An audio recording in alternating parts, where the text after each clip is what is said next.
Welcome to Court Cam HQ, where we examine significant moments in our justice system.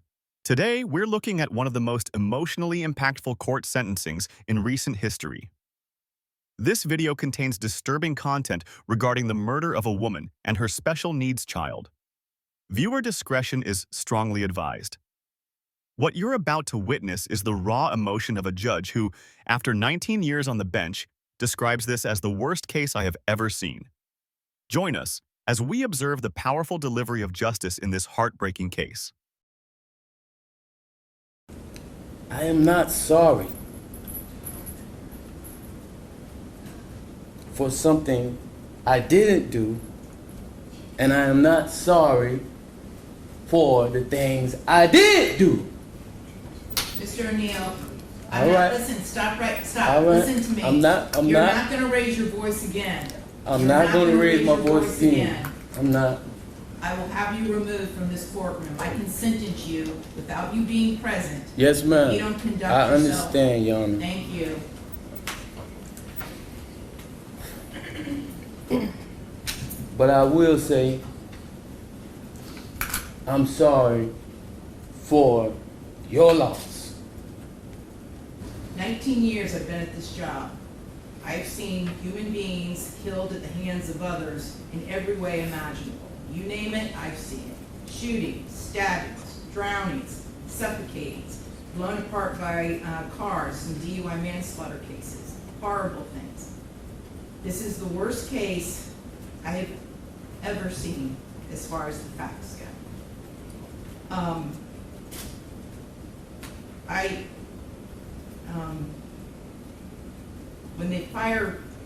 When the person from fire department, when he testified, and when he said that he retrieved the body of Ronnie Oneal from the home, and all he could do was sob. It took every ounce I had not to start sobbing too. Because there is no way any person with any feeling could have witnessed or seen the photos of what occurred that night and not be haunted for the rest of your life. I know I will be. For the rest of my life, I'll be haunted by what I saw as far as the evidence and just the abject cruelty of it all. The abject cruelty. And I was aware, because I reviewed a lot of the discovery ahead of time, as you well know, did a lot of in-camera inspection of a lot of documents.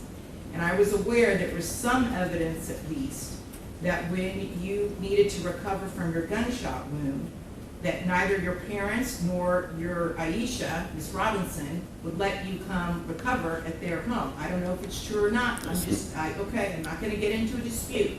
I'm just mentioning there was some evidence referencing that in the records. And all I could think about, because I knew that Ms. Barron was not with you romantically at the time. And I knew that she just, out of the goodness of her heart, let you come stay with her.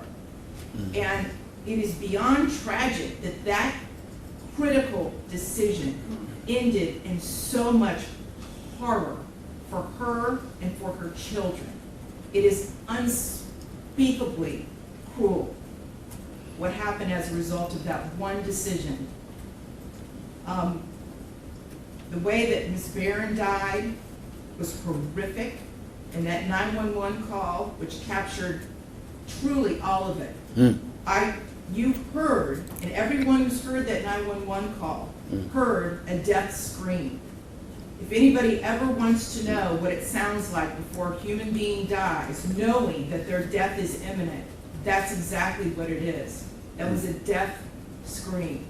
We're going to see if it's true. But what happened to little Ronivia and to little Ronnie, but I'm going to focus on Ronivia, because she was special.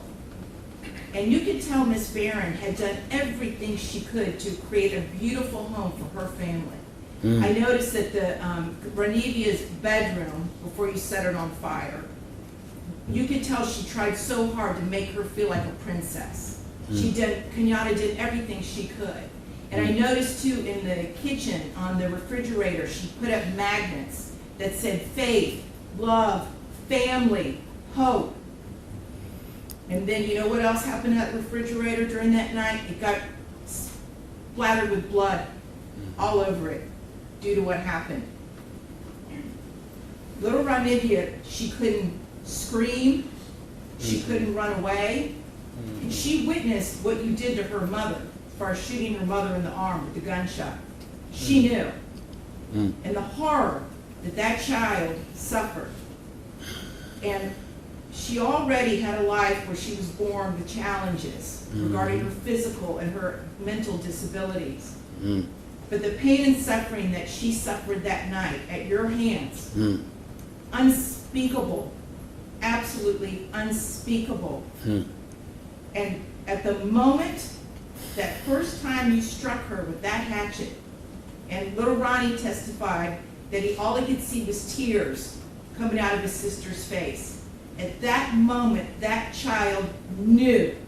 She knew she was being betrayed in the cruelest, most tragic and sorrowful way that a child could ever be betrayed. She was being betrayed by her parent, the one person that should be there to protect their children and love them and keep them from harm. And that was the last thing that child felt before she passed on from this earth, was your utter, cruel betrayal to her.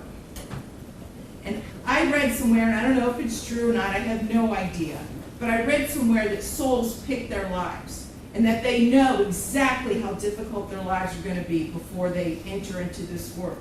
And I don't know if that's true or not, but if it is, Ronnie Oneal is one of the bravest souls I have ever come across in my 54 years on this planet. One of the bravest ever, ever, because she suffered so traumatically. Thank you for watching this difficult but important moment in our justice system.